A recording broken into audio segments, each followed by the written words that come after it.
कभी कभी जान नहीं पड़ता, हमारी इंद्रियां हमारे मन ऐसी जगह फंसा देते हैं कि रात दिन जलते रहो। ये हुई अंदर की मार।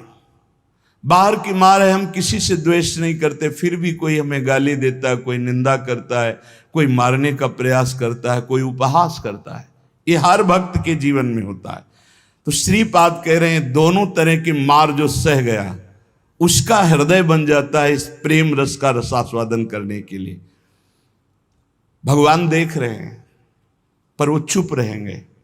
हमारी बात को पकड़ना, जब तक आप परिपक्व नहीं हो जाएंगे तब तक आपको पिटने देंगे। सहो।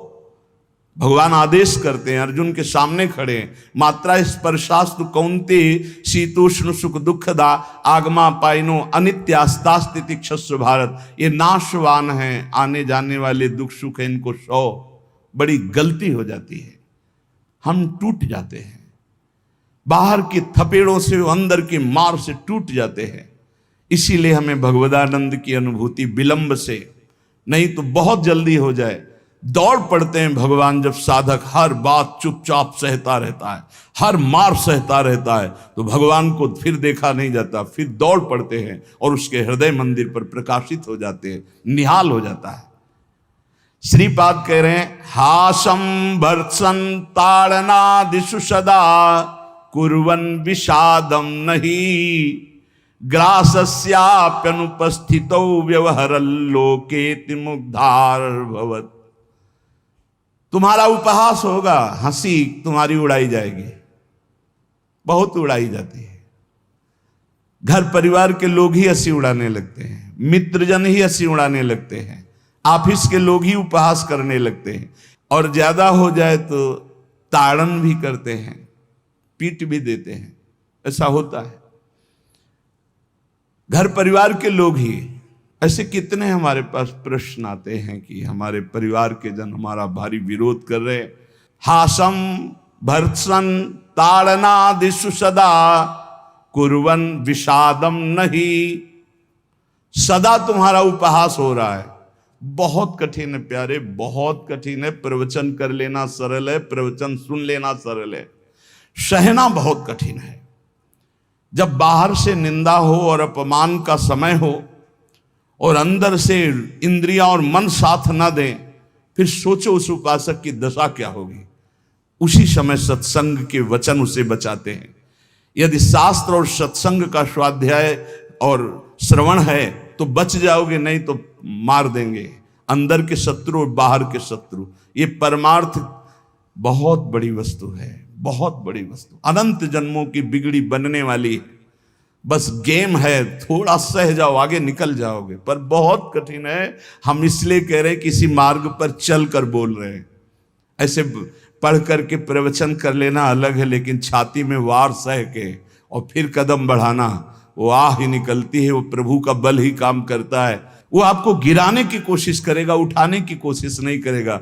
उठा सकते हैं तो महापुरुषों के वचन और भगवान के वचन जो शास्त्र कहे, बकाया और कोई नहीं। जब ये पढ़ते हैं तास्तितिक्षस्व भारत, सह जा इनको, तो हिम्मत आती है। जो सह गया वही परम पद का अधिकारी हो गया, वही अमृत पद का अधिकारी। हिम्मत बनती, चलो चलो और आगे बढ़ो, सहो।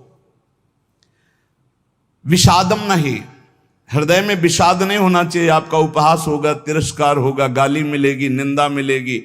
हो सकता है तुम्हारे मित्र तुम्हारा त्याग कर दें, परिवार के लोग तुम्हारा त्याग कर दें, ऐसा भी हो सकता है। ग्रासस्याप्यनुपस्थितौ व्यवहरल्लोकेति मुग्धार भवत्। हो सकता है कि तुम्हारे खाने पीने की व्यवस्था में भी व्यवधान पड़ जाए। देख लो, तितिक्षु ब्राह्मण को बांध लिया, प्रसाद उसका छीन लिया, उसकी पिटाई की बहुत। एकादश स्कंद में क्या दोष था? केवल भगवान के भजन के लिए दृढ़ नियम लिया था, मौन रहूंगा, बोलूंगा नहीं, चाहे जितना सताया जाऊं, कभी भगवान के मार्गों को नहीं छोड़ूंगा। शुरू हो गया जीवन में उपद्रव उसके। कह रहे हो सकता है कि आपको ग्रास लाभ के लिए भी परेशानी आ जाए, जैसे सुदामा जी को।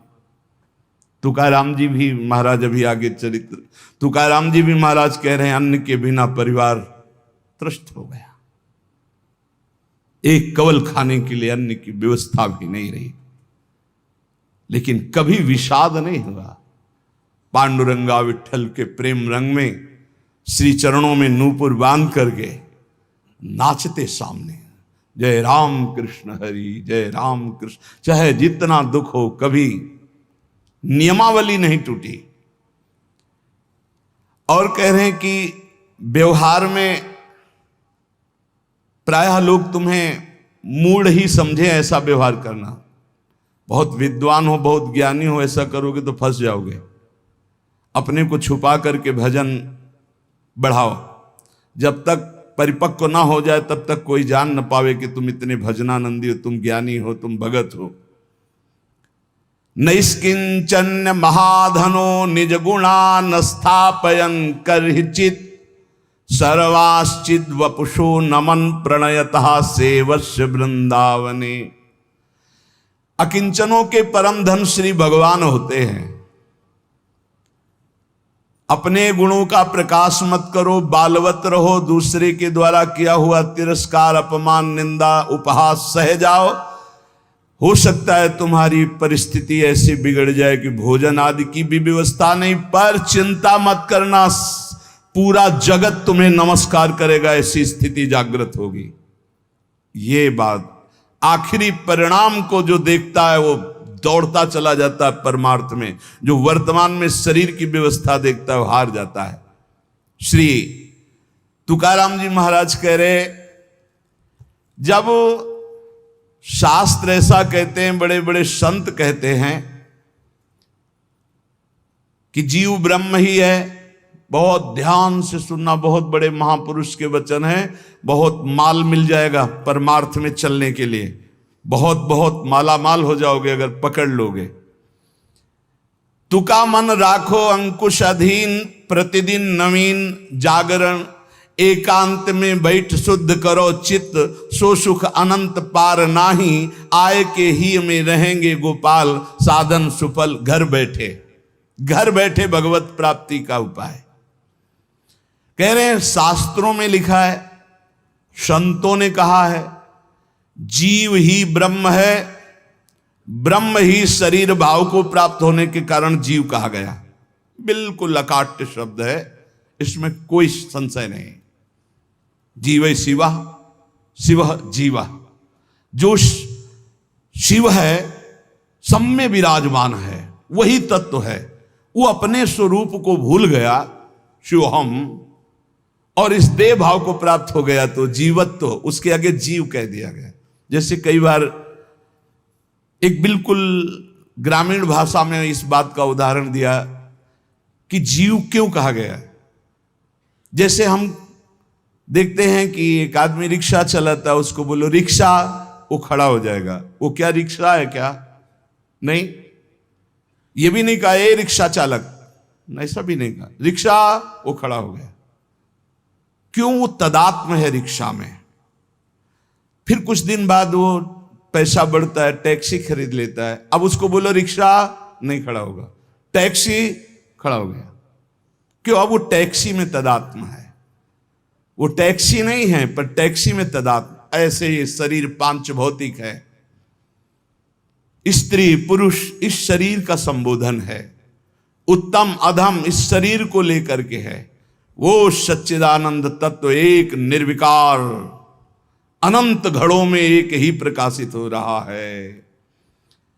जब जीव, श्री तुकाराम जी महाराज कहते हैं, बहुत आनंद का विषय ये साधक के लिए, जब जीव ब्रह्म ही है, ब्रह्म से भिन्न नहीं है, यदि ये संत वचन सत्य हैं, शास्त्र सिद्धांत सत्य है, संतों का अनुभव सत्य है, तो ये सबको प्रतीत क्यों नहीं हो रहा कि सब ब्रह्मानंद स्वरूप हैं? क्यों नहीं प्रतीत हो रहा? बहुत सुंदर बात है। भगवान सर्वगत हैं, सब में हैं, समरूप हैं, बराबर कमी बेसी नहीं कि चींटी में छोटा भगवान है, हाथी में बड़ा भगवान है। वो आत्म तत्व देवता में, ब्रह्मा में, चींटी में, हाथी में, सब में समान है। और जो ऐसा देखता है वही ज्ञानी है। विद्या विनय संपन्ने ब्राह्मणे गवि हस्तनी स्वनी चौपाके च पंडिता समदर्शिना। जो विद्या विनय संपन्न ब्राह्मण में, गाय में, हाथी में, कुत्ते में, चांडाल में एक ही परमात्मा तत्व को देखता है, वही परम ज्ञानी महात्मा पंडित कहा जाता है। पंडितः समदर्शिना। वो परमात्मा सम है, सर्वगत है, सबके हृदय में है, सब भूतों में है, अर्थात सब जीवों में है। वो सर्वभूतांतरात्मा कहा गया है, वह सर्वव्यापी कहा गया है, वह सर्व साक्षी कहा गया है। वो जल में है, वो थल में है, वो काष्ठ में है, वो पाषाण में है। कोई जगह खाली नहीं जहां भगवान ना हो। फिर तुम क्यों नहीं देख पा रहे हो कि भगवान है? इतना सुलभ परमात्मा सर्वत्र है, फिर तुम अनुभव क्यों नहीं कर पा रहे? तुकाराम जी प्रश्न कर रहे हैं, तुम क्यों नहीं अनुभव कर पा रहे हो? वह परमात्मा अखंड आनंद स्वरूप है, वह परम पवित्र है, रम्य है। तो तुम सुख के लिए भोगों में क्यों घूम रहे हो? अखंड सुख परमात्मा स्वरूप को क्यों अनुभव नहीं कर रहे हो? सब जीव क्यों नहीं दौड़ पड़ते भगवान की तरफ? जब सुख सिंधु भगवान है तो झूठे सुख माया की तरफ लग के क्यों नहीं दौड़ पड़ते? कौड़ी कौड़ी के लिए रात दिन मरा करते हैं, कहीं भी सुखानुभूति नहीं, चिंता शोक भय अशांति। इस संसार से किनारा काट के क्यों नहीं भगवान को प्राप्त कर लेते? ये भाव नदी बड़ी दुस्तर है, मोह माया रूपी, विषय वासना रूपी ऐसा जल भरा है कि इसको काट कर निकल पाना बड़ा कठिन है। संसार इसी दुख में गोते खा रहा है। सुख समुद्र भगवान में क्यों नहीं, जबकि सबके हृदय में, सबके समीप है, सबके साक्षी, सब रूपों में है, और वही आनंद स्वरूप है, और उन्हीं की हम खोज कर रहे हैं, आनंद समुद्र की। पर क्यों नहीं इस संसार से राग हटा के क्यों नहीं परमात्मा का भजन करते?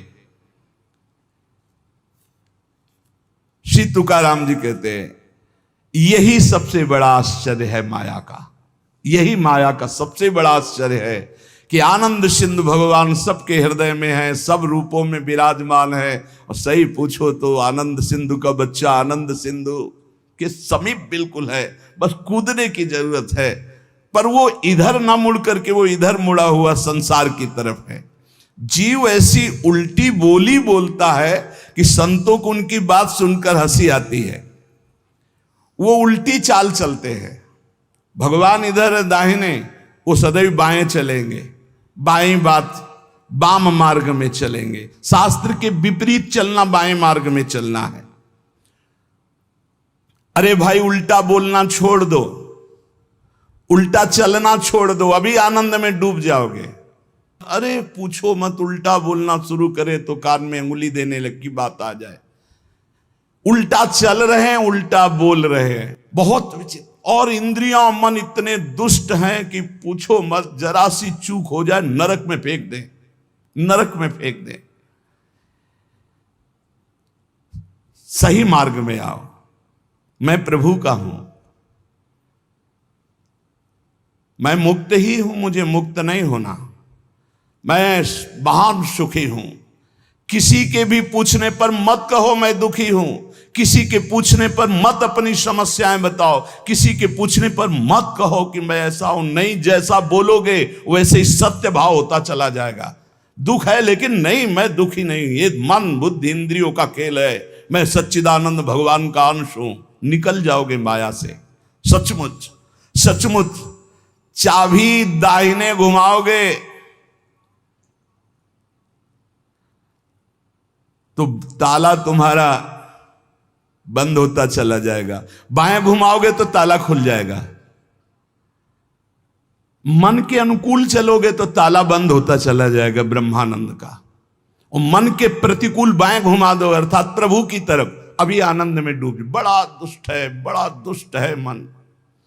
ये हम ऐसे नहीं बोल रहे, खूब जांच के बोल रहे हैं, खूब जांच के बोल रहे हैं। ए भाई, कभी मन को दुलार करने में मत फंसना, नहीं किया कराया सब चौपट कर देगा। हमारे शब्द लिख लो, जो मन को दुलार करने में फंस गए, जो मन कहे वही करो, नष्ट हो जाते हैं, बहुत बुरी तरह नष्ट हो जाते हैं। जिधर जा रहे हो वो रास्ता ठीक नहीं है। काम क्रोध लोभ मोह मद मत्सर ठग लगे हुए हैं, सब लूट लेंगे, नरकगामी बना देंगे। और यहां आपसे सच्चे हृदय से कहता हूं, वृंदावन में बैठ के कोई किसी का नहीं, सब अपने सुख के लिए प्यार करते हैं। बात बैठा लो दिमाग में, तुम अगर सोचते हो कि किसी को हम प्यार के द्वारा दुलार के द्वारा ठीक कर देंगे, संभाल देंगे, तो वो ठीक होगा कि नहीं, लेकिन तुम खराब हो जाओगे, तुम नष्ट हो जाओगे। ये बात हृदय में बैठा लो। सीधे अपने मन को शासन पे लेकर इंद्रियों को भगवान में लगाकर पावन कर लो तो कर लो, नहीं तो बहुत बड़ा माया जाल है, फिसलते चले जाओगे। संसार की तरफ पीठ करो और दौड़ पड़ो भगवान की तरफ। राधा राधा राधा राधा, यही दौड़ना है। ना अगल देखो, ना बगल देखो, ना पीछे देखो, सीधे आगे देखो, राधा राधा राधा, दौड़ते चले जाओ। ये संसार का प्रवाह जहां से प्रकट हुआ है, उस उद्गम स्थान पे पहुंचना पड़ेगा। उद्गम मूल स्थान कौन है? श्री कृष्ण। ऊर्ध मूल मधा शाखा मस्वत्तम प्रावरभ्यम। सचमुच सचमुच तुम मुक्त हो, तुम सुखी हो। केवल तुम जानबूझकर अपने आप में बंध गए हो। तुम ब्रह्म स्वरूप हो। तुकाराम जी कहते हैं, तुम्हें कोई कठिनाई नहीं भगवत प्राप्ति की। तुम भगवत स्वरूप हो, तुम परमार्थ स्वरूप हो, तुम जीव नहीं हो, तुम अपने संकल्प से बंध गए हो, तुम संकल्प से मुक्त हो जाओगे। मैं बंधा हुआ बहुत नीच हूं, ये वो, रोते रहो, जन्म जन्म रोते रहो, कभी ठीक नहीं होगे। अरे तुम भगवान के स्वरूप हो, ऐसा समझकर एक बार हिम्मत कर निकल जाएगा। या कैसे तुम्हें बताएं, बड़े बड़े बुद्धिमानों की बुद्धि में ऐसे अंधेरा फैला करके फंसा ले, उसका नाम माया है। ज्ञानी नाम अपचेतांश देवी भगवती हिसाब बलादा कृष्ण मोहाय महामाया प्रेक्षति। कभी भी मन और इंद्रियों के पोषण की वृत्ति साधक न रख ले, नहीं तो बहुत उसे पछताना पड़ेगा। कोई उपाय नहीं होता जब बुद्धिमान फंसता है। ध्यान रखना, गंवार फंसता है तो उसको उपाय में भगवान दे देते, लेकिन जब बुद्धिमान फंसता है तो उपाय नहीं देते हैं, सारे उपाय हटा लेते हैं। अब देख अपनी बुद्धि का बल। तब जब चिल्ला के रोता है नाथ, तब कहते हैं ये रास्ता है, निकल, अब मेरी बात मान जा। उपासक तभी फंसता है जब हरि गुरु की आज्ञा का उल्लंघन करता, नहीं कोई फंसा नहीं सकता। ध्यान रखना, पाप पुण्य, विधि निषेध, बंधन मोक्ष, जन्म मरण, इनके चक्र में यदि पिसना है तो पिसो, जाओ संसार के मार्ग में। नहीं तो भाग भाग भगवान की तरफ भाग। अभी समय है, मृत्यु के पहले पहले परमार्थ की यात्रा पूर्ण कर ले, नहीं तो पछताना पड़ेगा। जैसे तोता अपने पैरों को ढीला कर दे, छोड़ दे तो उड़ जाए, वो नलिनी में जो फंसा हुआ है। बंदर चने छुहारे का लोभ छोड़ दे तो सुराही से हाथ निकल जाए, ऐसे ही यदि तू भोगों का लोभ छोड़ दे तो शरीर से मुक्त हो जाए, तोते की तरह तू उड़ जाएगा। अहम और मम ये दो हैं जो तुझे बांधे हुए हैं। देह भाव में पुरुष, मम ये मेरा परिवार, मेरा रुपया पैसा, मेरा सब, यही दो बांधे हुए हैं। तू इस संकल्प को अगर छोड़ पाए, अहम और मम को, तो तू उसी क्षण ब्रह्म रूप है, ब्रह्म रूप है। कौन किसको बांधे है? तुकाराम जी कह रहे, कौन किसको छुड़ाता है? अरे सब संकल्प की माया है। तेरा संकल्प तुझे बांधे, एक ओहम बहुत श्यामा, और तेरा संकल्प ही तुझे मुक्त कर देगा। बहुत श्यामा से एक ओहम। ये मन जैसा संकल्प करता है वैसा ही वो बन जाता है। बहुत सुंदर प्रसंग है साधक के लिए। ये मन जैसा संकल्प कर, मैं कामी, उसी समय मन काम हो गया। संकल्प, कल्पना, संसार, वासना, वृत्ति, मन, माया, ये 7 पर्यायवाची शब्द हैं एक माया के। मन, कल्पना, सारा संसार, वासना, वृत्ति, माया, ये सब एक ही पर्यायवाची शब्द है, इसी का नाम माया है। मन में दौड़ रहे हैं, जहां मन जैसे गया। कल्पनाओं में घूम रहे हैं, जिसे कहा जाता है बहुत ज्यादा सोचना, कल्पना करना, ओवर थिंकिंग। संकल्पों में ऐसा कर लूंगा, ऐसा कर लिया है, ऐसा आगे हो जाएगा।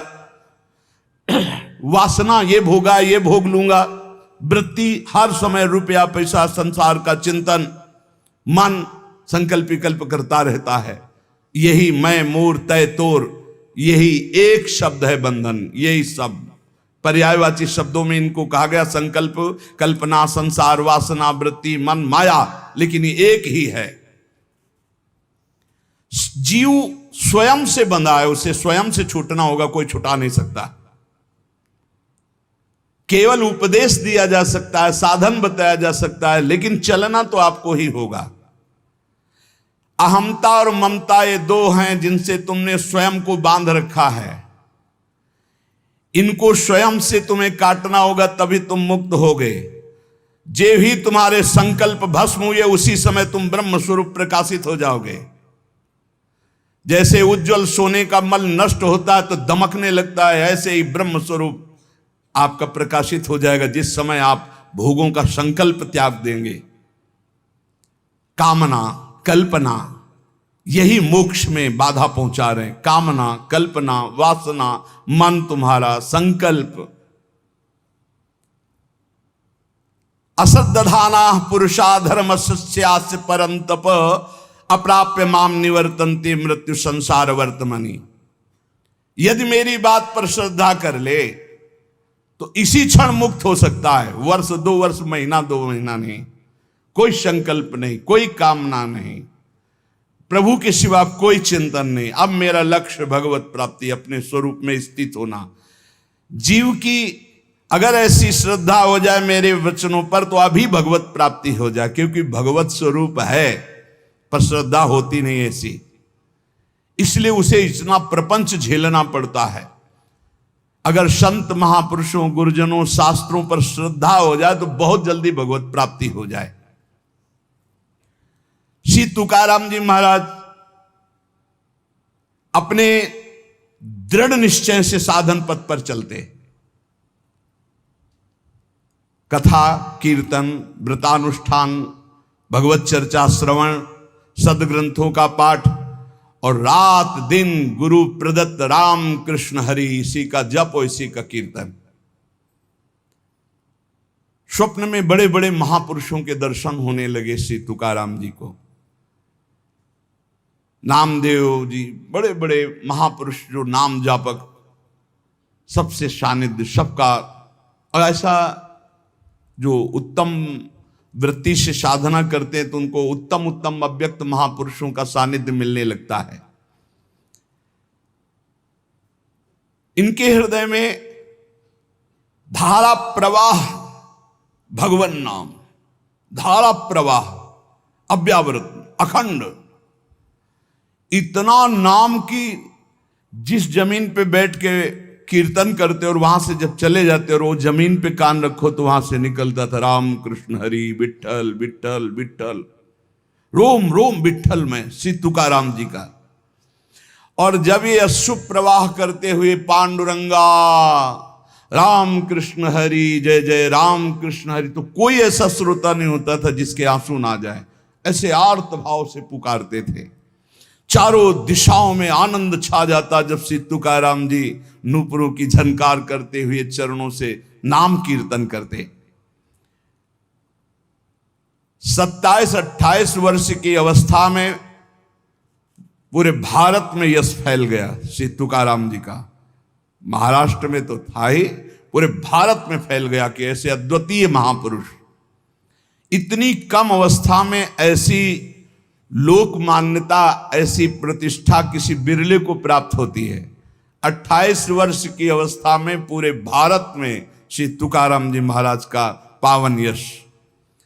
अगर अधकचरा योगी हो तो इसी में फंस जाता है, अपने यश के भोग में फंस जाता है, आगे नहीं बढ़ पाता है। कैसे फंस जाता है? जहां यश कीर्ति हुई, लोग इकट्ठा होना शुरू किए, फिर वो नाना प्रकार की स्तुति गान, नाना प्रकार। एक बार हम जब गंगा किनारे भ्रमण कर रहे थे तो एक वयोवृद्ध महात्मा, भगवत प्राप्त ब्रह्मबोध संपन्न महापुरुष, तो उन्होंने नजदीक बुलाया और कहा, बच्चा हमारी बात को जीवन भर याद रखना, ये संस्कृति है, संसार संस्कृति, जन्म मरण का चक्र। जब तुम्हारा भजन बनेगा तो तुम्हें सरकार कहेंगे, भगवान कहेंगे, और भगवान और सरकार कह के सरका देंगे भगवान से। बचना भगवान कहलाने से और बचना सरकार कहलाने से। निरंतर भगवदाकार वृत्ति की आशा करो कि हमारी वृत्ति भगवदाकार रहे। तो यहां श्री तुकाराम जी कह रहे, प्रायः जब यश प्रकट होता है सच्चे उपासक का पूर्व पुण्य या इस जन्म के भजन के प्रताप से, तो उसी का वो भोग करके संतुष्ट हो जाता है। बहुत ही यश कीर्ति है, बस उसकी साधना फिर जो आंतरिक थी वो शिथिल होने लगती है। लोग स्तुति गान करने लगते हैं तो ये 5 उसे फंसा लेते हैं, शब्द, स्पर्श, रूप, रस, गंध। श्री तुकाराम जी कहते हैं कैसे अब शब्द फंसाते हैं उसे। पहला शब्द है ना, शब्द, स्पर्श, रूप, रस, गंध, तो शब्द फंसाते हैं। माया के द्वारा भेजे हुए लोग आने लगते हैं, माया के द्वारा। भगवान के द्वारा क्यों नहीं कहते? क्योंकि भगवान के द्वारा प्रेमी भक्तों का मिलन होता है, मायावियों का नहीं। माया के द्वारा भेजे लोग आने लगते हैं और वो स्तुति गान करने लगते हैं। आपका तो अवतार हुआ है मेरे उद्धार के लिए, आप तो साक्षात स्वयंभू भगवान हैं, न जाने क्या क्या, न जाने क्या। तो प्रणाम है उनकी वचन को, उनकी श्रद्धा को, लेकिन तुम क्या हो, ये बात तुम्हें ध्यान नहीं भूलना चाहिए, ये ध्यान रखना चाहिए। वो भूल जाता है और शब्द का भोग करने लगता है। बड़ाई के शब्द, सम्मान के शब्द, स्तुति के शब्द, संस्कार जो साधना के पढ़ने चाहे थे वो इस संस्कार बदलने लगे। बहुत ही आगे आप सुनिएगा, बिल्कुल छान छान करके परमार्थ को रख दिया तुकाराम जी ने, होश उड़ा दिया अच्छे अच्छे के। श्री तुकाराम जी कहते सीधे साधे भोले भाले आसपास लोग जमा होने लगे, स्तुति करने लगे। जय हो, तुम्हारा तो अवतार हमारे लिए हुआ है, लिखे हैं, तुम्हारा तो अवतार हमारे लिए हुआ है। बस आडंबर की चादर ओढ़ना प्रारंभ हो गई। अब जो एकांतिक भजन, अंदर चिंतन, भगवत प्राप्ति, आराधना, वो तो सब गोल। अब शब्द ने मार दिया, शब्द में फंस गए। अब अगर कहीं थोड़ी साधना चलती रही तो चमत्कार प्रकट हो जाते हैं, रिद्धियां, सिद्धियां। ये बहुत अच्छे साधकों में होती, कोई साधारणों में नहीं होती। चमत्कार और भीड़ इकट्ठा। वो चमत्कार से जिस पहाड़ पर चढ़ना चाहता था ब्रह्मबोध, भगवत प्रेम, बदल गया रिद्धियां सिद्धियां। इसीलिए गोस्वामी तुलसीदास जी ने कहा है, रिद्धि सिद्धि पेरे बहुआई, बुद्धि लोभ दिखावें भाई, होए बुद्धि जो परम सयानी, तिन तन चितई ना नहित जान। हमारा अनहित हो जाएगा अगर रिद्धियां सिद्धियां स्वीकार कर ली तो भगवत प्राप्ति नहीं होगी। विडंबना ये हुई कि जहां से उसको निकलना था वहीं फंस गया और दंभ करने लगा, दंभ शुरू हो गया। अब लोगों से अपने को श्रेष्ठ दिखाने के लिए नाटक शुरू हो गया। एकांत में चाहे 5 मिनट आंख मूंद के ना बैठते हो, लेकिन जब सामने तो फिर आंख मूंद के बैठ, ध्यान। वो ऐसा भागवतिक स्वरूप, ऐसा भागवतिक नाटक दिखाना। शुद्ध अंतःकरण से चला था परमार्थ ब्रह्मबोध प्राप्त करने के लिए, दंभ और पाखंड का प्रवेश हो गया। तुकाराम जी कहते हैं, मैंने कितनों को गहरा करके ऊपर से नीचे गिरते छाचित्त देखा है, इस माया ने गिराया है। हम बात करते हैं उन सावधान साधकों के लिए जो भगवत प्राप्ति के लिए चल रहे हैं। बहुत चलनी लगा करके एकदम एक भी जैसे दाना दाना एकदम चमकता हुआ, कोई कूड़ा करकट नहीं, ऐसी वस्तु दे रहे हैं श्री तुकाराम जी।